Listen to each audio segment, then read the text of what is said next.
Sejak munculnya rencana pemerintah untuk melarang penjualan minyak goreng curah di pasaran, sejumlah pemilik toko di Pasar Baru Kota Bekasi yang menjual minyak goreng curah mengaku kehilangan konsumen. Pasalnya pelanggan yang biasa membeli minyak goreng curah mulai beralih ke minyak goreng kemasan. Jika sebelumnya pedagang dapat menjual 60 liter minyak goreng curah, namun pada 2 hari terakhir, penjual hanya dapat menjual 10 liter. Kalau pembeli, banyaknya yang mau minyak curah atau minyak kemasan? Rata-rata minyak curah. Minyak curah? Ya. Biasanya lebih murah atau gimana harganya? Lebih murah. Bedanya berapa? Cuma goceng 5.000 itu per kilo atau per kilo. Untuk minyak curah ya lebih efisien ya pakai minyak kemasan. Soalnya lebih steril, Mas. Gitu aja.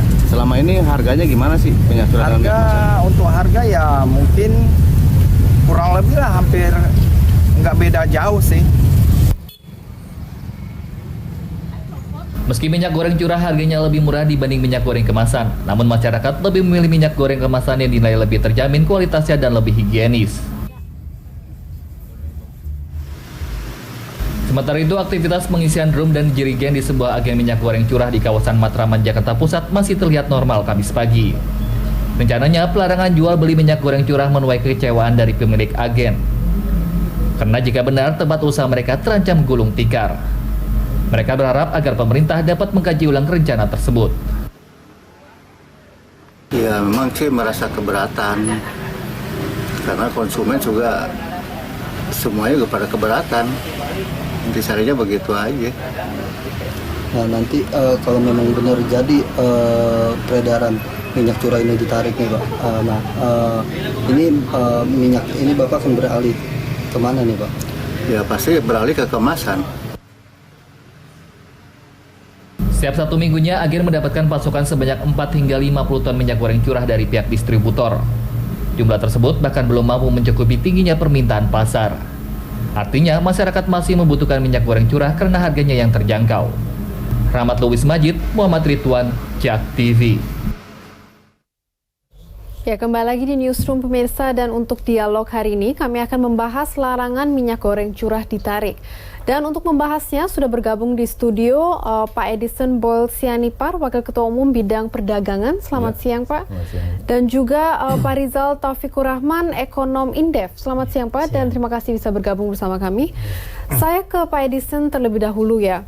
Ini sebenarnya minyak goreng curah itu apa ya Mas Edison, dan mengapa perlu dilakukan pengalihan minyak goreng curah dalam peningkatan keamanan pangan yang dikonsumsi ini?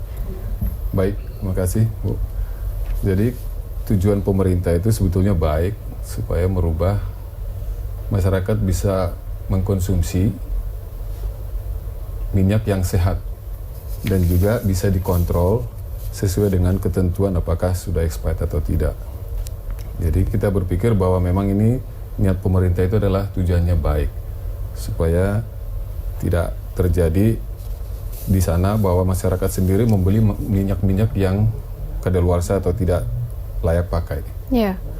Oke, tapi penertiban program kebijakan minyak goreng kemasan sudah dibuat tahun 2014, yang kemudian akan dilaksanakan pada 2017. Namun mengapa larangan penjualan minyak curah ini ditarik kembali?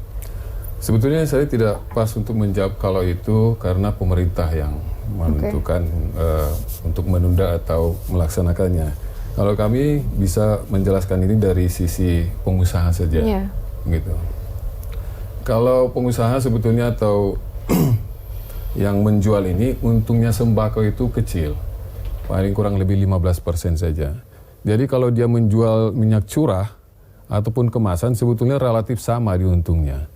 Hanya banyaknya mereka mungkin selama ini membelinya yang curah itu sangat banyak, tapi dengan kemasan nanti akan tidak seperti banyaknya minyak curah.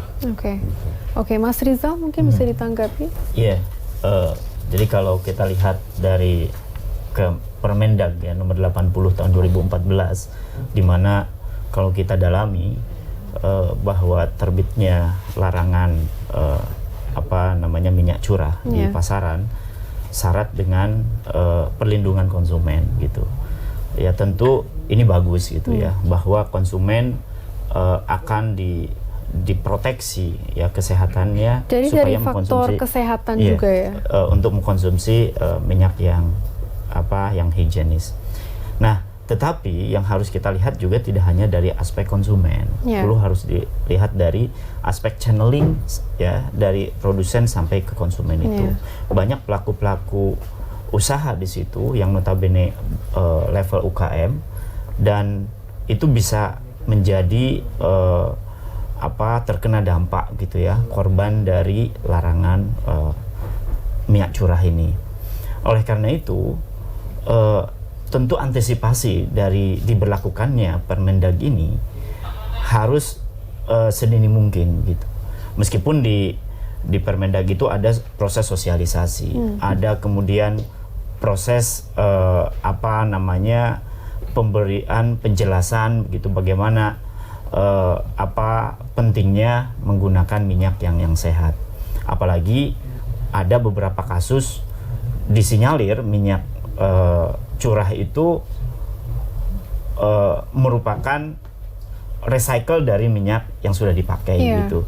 Nah, tetapi ini juga kan perlu disosialisasikan dan diadvokasi kepada masyarakat begitu, bagaimana sebenarnya duduk persoalan mengapa minyak curah itu dilarang gitu ya. Nah, oleh karena itu seyogianya implementasinya itu harus mempertimbangkan dua aspek. Sisi lain konsumen memang harus dilindungi, tetapi sisi lain ada yang dikorbankan. Jangan sampai kebijakan ini mengorbankan salah satu pihak, ya. Siapa yang diuntungkan dan siapa dirugikan. Jangan sampai UKM-UKM yang notabene pedagang-pedagang kecil ini, yang mereka juga menggantungkan hidupnya salah satunya dari usaha sembako, ya, dari minyak curah ini akan terpengaruh income-nya. Apalagi kondisi ekonomi diimplementasi nanti di 1 Januari 2020, bahkan beberapa analis atau kondisi ekonomi kita juga sedang tidak menguntungkan, bahkan mungkin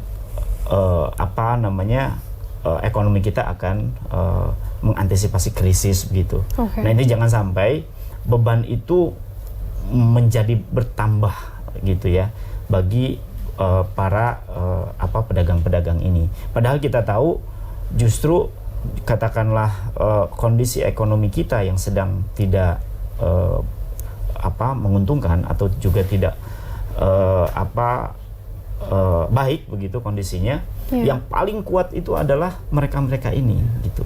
Jangan sampai pedagang kecil ini, ya, jangan sampai mereka itu hanya gara-gara salah satu kebijakan yang berefek terhadap